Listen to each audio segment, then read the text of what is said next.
Namaste Bharat and welcome to Special Focus on Nation First English with me Prerna Tiruvaipathi.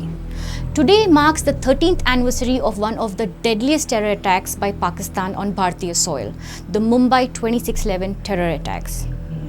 Today, Thakur Raghuraj Singh, Minister of State in Yogi Adityanath's cabinet in Uttar Pradesh, is in the news for making a very bold, controversial and yet data-backed statement that all terrorists study in madrasas.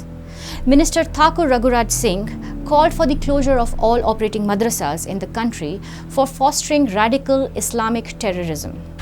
In a viral video statement, the minister said that madrasas are a hotbed for terror activities and asserted that all the terrorists study at madrasas. He said that if he is given a chance, he would shut down all madrasas operating across the country. Blaming madrasas for producing terrorists, the UP minister asserted that these religious schools promote Islamic extremism and militancy. Stressing that the madrasas essentially provide training to terrorists, he stated that in order to eradicate terrorism from the country, all madrasas must be closed first. According to Minister Raghuraj Singh, the number of madrasas in Uttar Pradesh is also steadily increasing. The minister said that the number of madrasas in UP, which was once at 250, has now gone up to 22,000. He further urged the Modi government to ban madrasas across the country.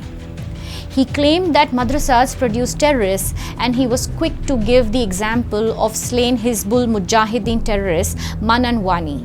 He also said that Mani, who passed out from Aligarh Muslim University and had studied in a madrasa in Jammu and Kashmir.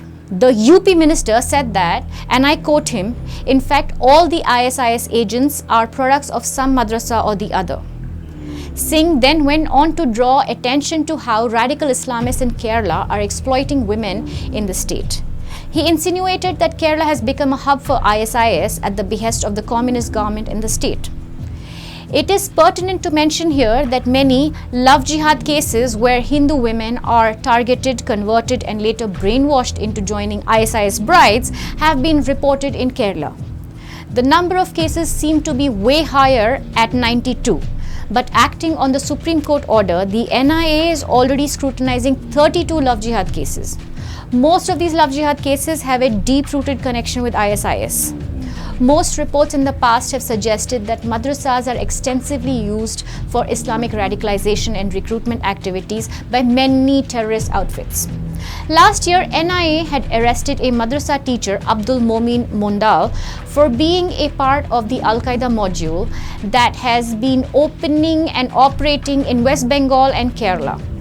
NIA officials have recovered incriminating material including digital evidences, documents, jihadi literature, sharp weapons, country-made firearms, locally fabricated body armor and literature on homemade explosives. Following his arrest, the NIA had informed that this was their 11th arrest that they have made since September 2020 after they apprehended 9 terrorists associated with the module. In fact, in 2019, the Ministry of Home Affairs, the MHA, had also confirmed the inputs on terror outfits Jamaatul Mujahideen Bangladesh, the JMB, was using madrasas in Burdwan and Murshidabad in West Bengal for radicalization and recruitment activities.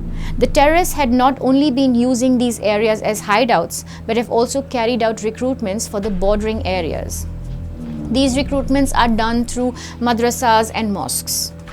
Their networks are especially active in Murshidabad, Malda and Nadia districts of West Bengal and parts of Muslim majority districts in Assam.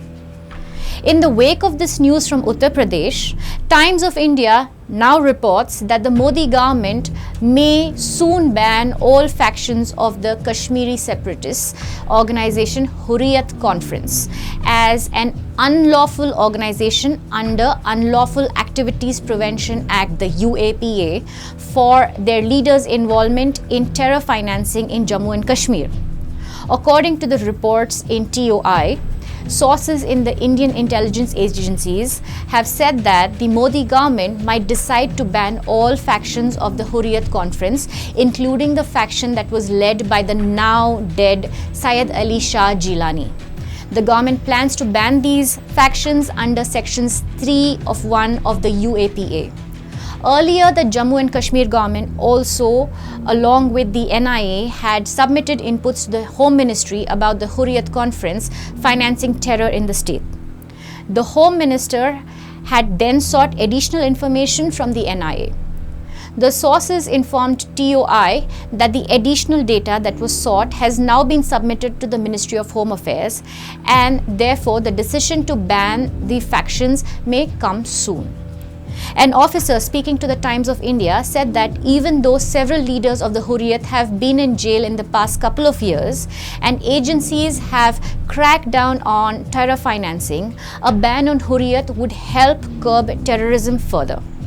The Ministry of Home Affairs officer said it would help the agencies curb the community level fund collection that is carried out by Hurriyat Conference. Thereafter, that money is given to subversive elements in Kashmir under the instructions of Pakistan's ISI. The officer further said that with a UAPA ban, the government would be able to crack down not only on terror financing but also on the routes of financing used by Hurriyat. One of the major routes through which money for terrorism is raised is in the sale of medical seats in Pakistan's colleges from its quota and then channeling this money to fund terrorism in Kashmir.